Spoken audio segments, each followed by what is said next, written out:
اس زندگی کے اندر جیتے جاگتے تمہارے اختیار میں چاہو تو اس قبر کو گڑھا بنا لو، آگ کا گڑھا بنا لو، اور چاہو تو اس کو جنت کی تیاری بنا لو۔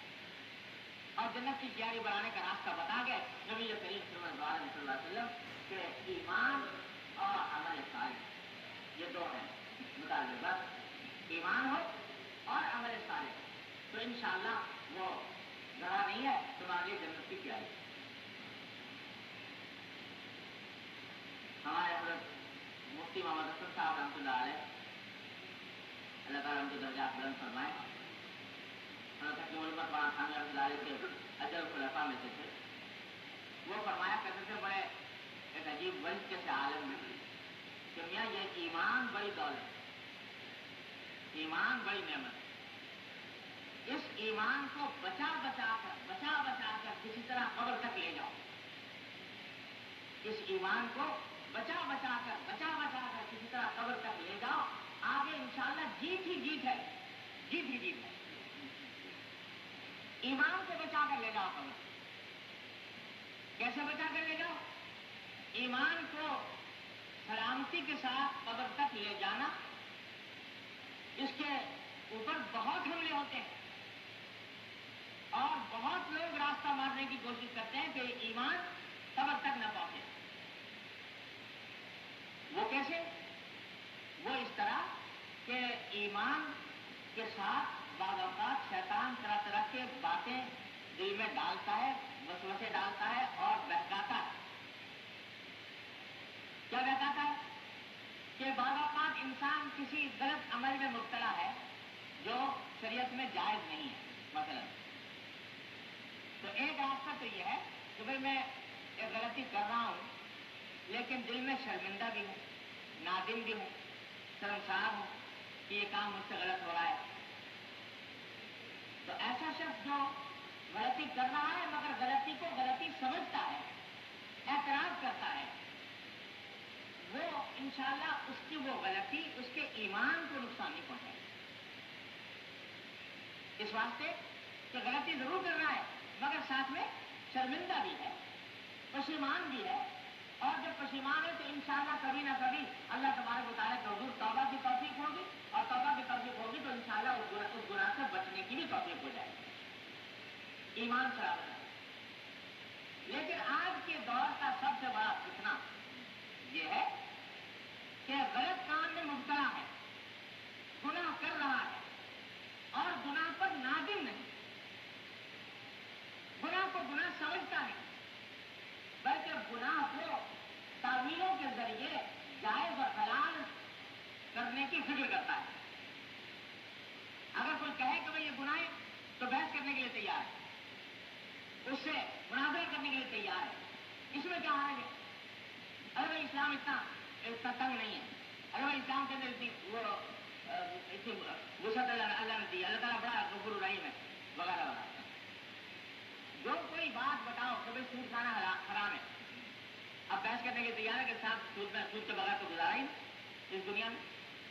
کوئی کہے کہ صاحب آج کل جو ہے بے پردے کی بری بات ہے، اللہ نے منع کیا بے پردگی سے، تو صاحب کیا کریں؟ پوری دنیا ایسی کرے کہ الگ ہو کے بیٹھ جائیں، دنیا سے کٹ کے بیٹھ جائیں، دنیا کو چھوڑ دیں؟ تو اس غلطی کو غلطی ماننے کو تیار نہیں، گناہ کو گناہ ماننے کو تیار نہیں، اور اس کے خلاف گناہ کو سچ اور صحیح قرار دینے کے لیے دلیلیں پیش کرنے کی فکر کرتا ہے۔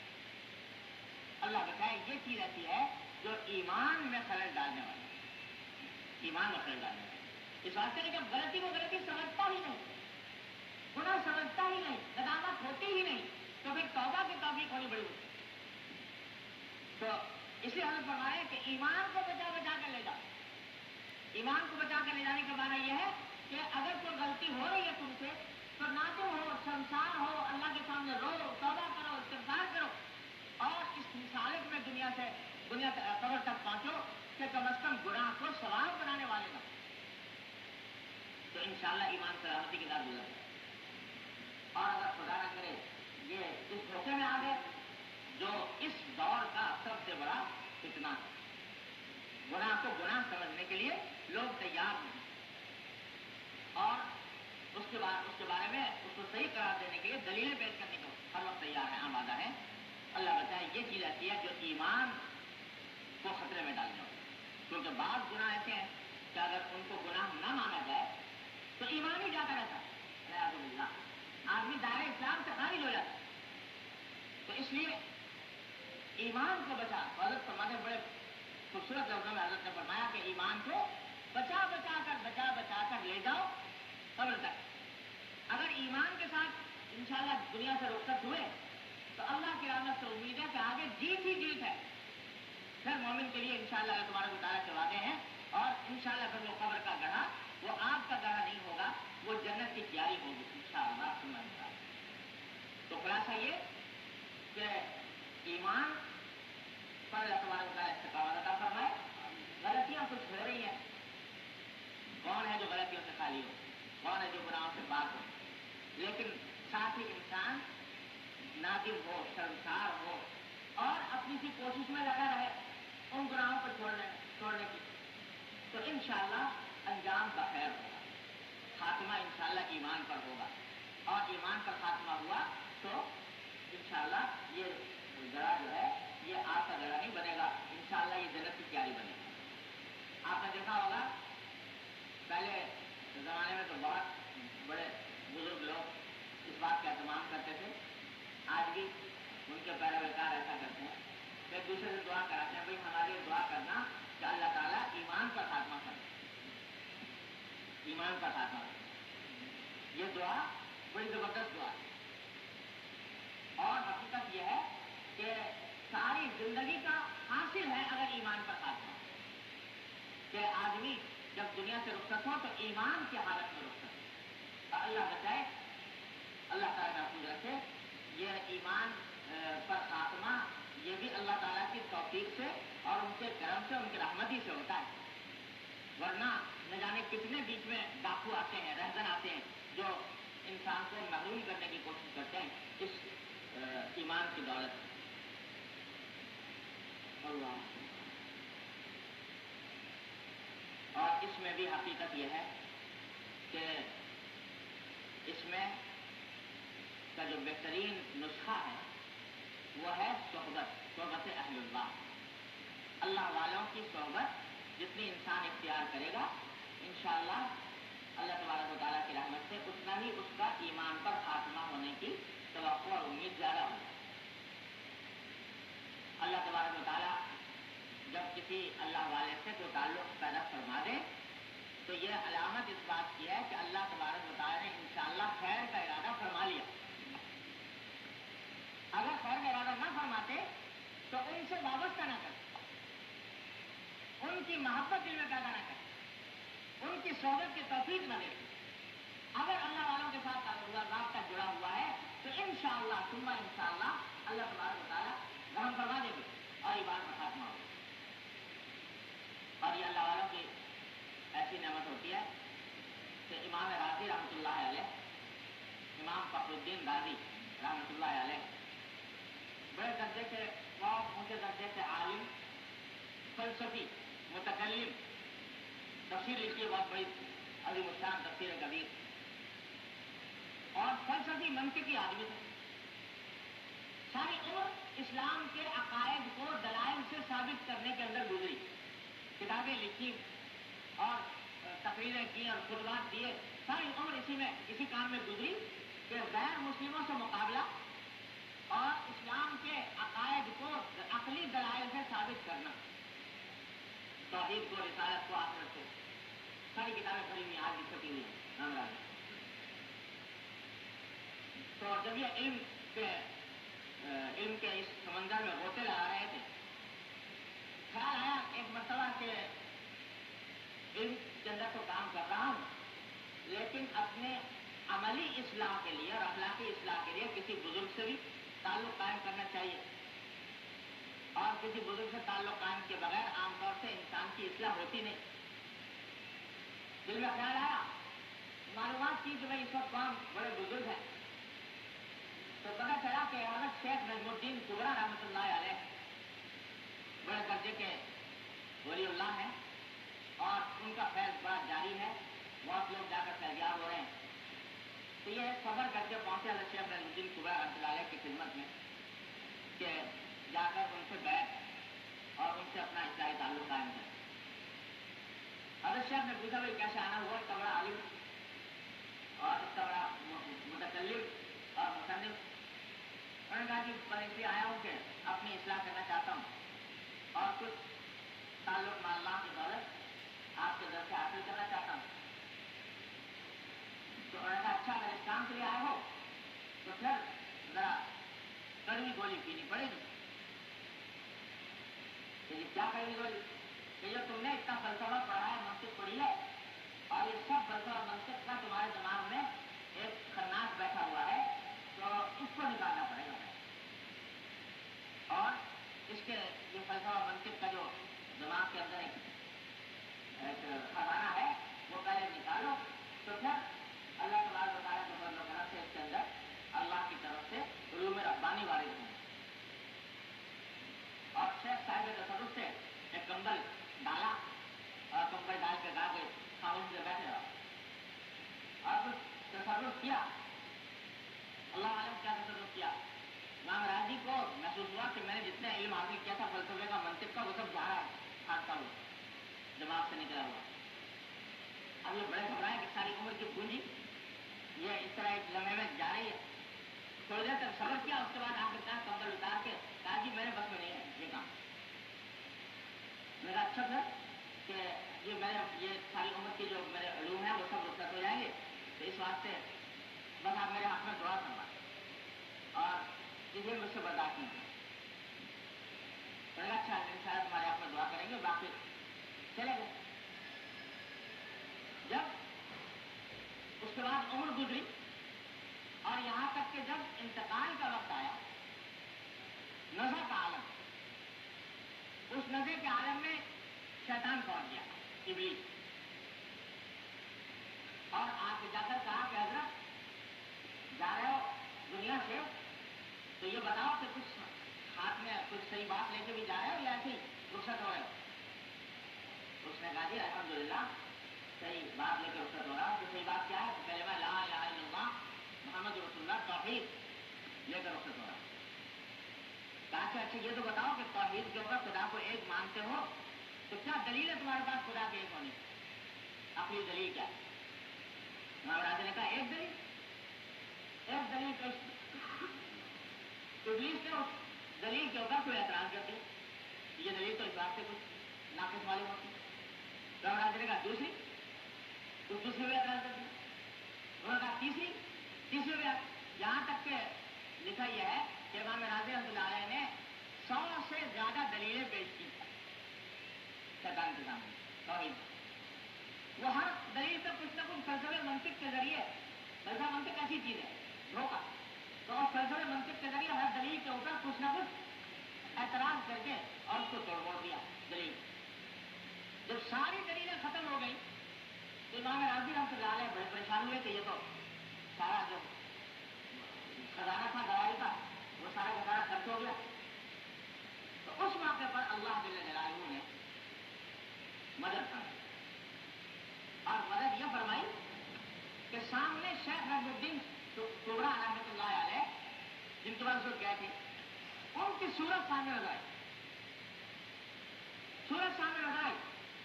اور انہوں نے کہا کہ کہتے کہ میں خدا کو بے دلیل ایک مانتا ہوں. یوں کبھی کہہ رہتا کہ میں خدا کو بے دلیل ایک مانتا ہوں. اللہ تبارک و تعالیٰ کو سمانا تھا زبان سے کہہ دیا کہ جب میں خدا کو بے دلیل ایک مانتا ہوں. یہ کہا کہ خدا کو بے دلیل ایک مانتا ہوں جیون شروع کروں. اللہ تبارک و تعالیٰ کیا ایمان دکھاتا ہوں. تو اللہ تبارک و تعالیٰ اپنی رحمت سے کسی اللہ والے کے ساتھ تعلق جوڑ دے اور اس کے ساتھ اس کے دل میں اس کی محبت پیدا کروا دے تو اللہ جل جلالہ انعام فرما دیتے ہیں اور آخر میں اللہ تبارک و تعالیٰ ایمان کا خاتمہ فرما دیتے ہیں. اس لیے فرمایا کہ ایمان کا خاتمے کا سب سے مؤثر نسخہ یہ ہے کہ اہل اللہ کی صحبت اور ان کی محبت. اور یہ نسخہ حدیث سے ثابت ہے. حدیث میں آیا ہے کہ ایک مرتبہ ایک صحابی نے عرض کیا کہ یا رسول اللہ میرے پاس عمل وغیرہ تو کچھ زیادہ ہے نہیں، لیکن مجھے اللہ اور اس کے رسول سے محبت صلی اللہ علیہ وسلم، اللہ اور اس کے رسول سے محبت ہے، عمل میرے پاس زیادہ نہیں لیکن اللہ اور اس کے رسول سے محبت ہے۔ تو حضور اقدس صلی اللہ علیہ وسلم نے جواب میں فرمایا کہ المرء مع من احب، کہ انسان انہیں کے ساتھ ہوگا قیامت کے دن جن سے وہ محبت کرتا ہے۔ اگر اللہ والوں سے محبت کرتا ہے، انبیاء کرام سے، بزرگان دین سے، صلحاء امت سے محبت کرتا ہے، تو انشاءاللہ قیامت میں انہیں کے ساتھ ہوگا، اللہ تبارک و تعالیٰ اسی کے ساتھ رکھیں گے قیامت کے روز۔ تو اس واسطے یہ اللہ والوں کی محبت اور ان کے ساتھ تعلق ایسی چیز ہے جو خود اس حدیث کی روح سے اس سے پتا چلتا ہے کہ انشاءاللہ اس کا ایمان کا خاتمہ ہوگا اور اللہ تبارک و تعالیٰ کے ہاں انشاءاللہ اس کا حشر جو ہے وہ اللہ والوں کے ساتھ ہی ہوگا۔